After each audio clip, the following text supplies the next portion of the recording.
2022년 4월 12일 믿음의 사람들 이야기를 시작합니다. 우리가 이 땅에 복음을 전하기 위해 하나님께서 세우신 여러 믿음의 사람들을 알아가면서 나의 신앙은 어떠한지 다시금 돌아보는 귀한 시간 되시길 주님의 이름으로 축복하고 소망합니다. 오늘 15번째 시간 우리가 나눌 믿음의 사람은 회개의 사람 윤성근 전도사입니다.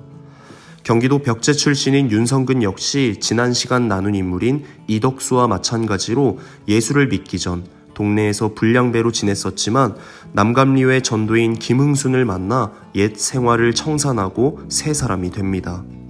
그렇게 윤성근은 선교사들에게 신임을 얻어 김화 새술막교회 전도사로 파송을 받게 됩니다. 그곳에서 열심히 전도하며 사역을 하던 중 하디 선교사의 원산 부흥회에 참석하게 됩니다. 윤성근은 원산 부흥회를 통하여 자신이 얼마나 큰 죄인임을 깨닫고서는 통회에 자복하며 회개합니다. 그의 자복과 회개는 하디에게 아주 강렬한 인상을 심어주게 됩니다. 하디는 말합니다. 나는 그가 죄를 공개적으로 자백하는 모습을 보았습니다. 그는 성령의 책망을 겸손하게 받아들이고 순응하였습니다. 그는 죄를 없애달라, 감춰달라고 기도한 것이 아니라 오히려 드러내달라, 기억나게 해달라고 기도하며 회개의 삶을 살았습니다.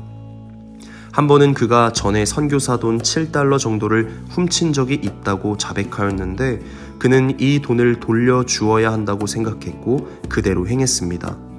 또 한 번은 그가 정부기관에서 일하고 있는 중 월급을 8원 정도 더 받은 일이 있었습니다.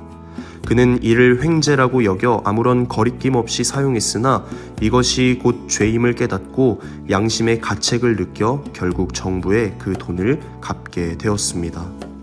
이처럼 윤성근의 회개는 곧바로 배상이라는 실천으로 연결됩니다. 윤성근을 시작으로 많은 회개한 교인들은 물질적 배상운동을 양심전 운동이라 부르며 실천합니다. 이러한 물질적 배상운동은 성령 체험의 결과인 양심 회복에서 비롯된 것으로 심령의 회개를 행위로 증명하게 된 것입니다. 많은 교인들의 회개와 더불어 양심 회복과 실천 운동을 통해 교회 안에서뿐 아니라 세상에서도 기독교인은 곧 양심적인 사람이란 인식이 확산되게 됩니다. 한국감리교회 초대 총리사 양주삼 목사는 윤성근의 양심전을 두고 이렇게 말합니다. 주의 은혜를 직접 체험한 사람이 껍데기 신자가 아니라 참 신자가 되었음을 말이 아니라 행실로 보여준 증거이다 라고 말입니다. 누가복음 3장 8절에 보면 그러므로 회개에 합당한 열매를 맺고 속으로 아브라함이 우리 조상이라 말하지 말라. 내가 너희에게 이르노니 하나님이 능히 이 돌들로도 아브라함의 자손이 되게 하시리라. 하디의 부흥운동과 더불어 윤성근의 회개로 인한 양심전 운동을 거치면서 한국교회 안에서는 확고한 죄의식과 함께 새로운 윤리의식이 형성됩니다. 해서는 안 될 것을 깨우치는 것이 죄의식이라면 해야만 하는 것을 깨우치는 것을 윤리의식이라고 합니다. 물론 이러한 기독교적 윤리의식과 규범이 당시 한국 사회의 봉건적 가치관이나 규범을 지키려는 보수층과는 갈등과 충동을 빚었지만 교인들의 윤리의식은 점차 사회 윤리로 자리를 잡아가게 됩니다. 대표적으로 주일 휴무와 금주, 금연, 노비 해방, 일부 일처제 등이 대표적인 기독교적 사회 윤리입니다.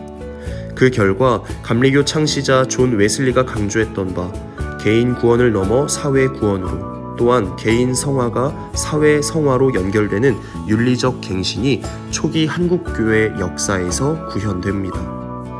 우리는 그리스도인입니다. 우리의 삶의 모습을 통해 하나님께 영광을 올려드리는 우리는 그리스도인입니다.